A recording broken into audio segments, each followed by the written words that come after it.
வாய்ப்புகள் கிடைத்திருக்கிறது. பதவிகளும் பட்டங்களும் 1000 முறை என்னை முத்தமிட்டு இருக்கிறது.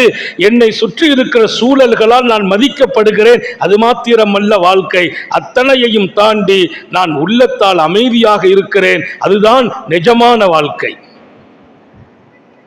1000 பதவி உள்ளவர்களுக்குள்ளே மனம் அமைதி இல்லை. வரவேற்புகளும் மகத்துவமும் பதவிகளும் பொருளாதாரமும் அவர்களை மேலே தூக்கி வைத்திருக்கிறது. அவர்கள் இரவில் தூக்கம் இல்லாமல் தவிக்கிறார்கள். அது வாழ்க்கையா என்று கேட்கிறேன். நான் நிம்மதியாக வாழ்கிறேன் என்றார்கள் நபிகள் நாயகம் ஸல்லல்லாஹு அலைஹி வஸல்லம். நபிகள் நாயகம் ஸல்லல்லாஹு அலைஹி வஸல்லம் அவர்கள் மக்கா வெற்றி பெற்ற பின்னால் மாநபி அவர்கள் இதா நாம நஃபஹா, அன்னை ஆயிஷா ரலியல்லாஹு அன்ஹா சொல்வார்கள், தூங்கினால் குரட்டை இடுவார்கள். மக்காவை வெற்றி கண்ட பின்னால்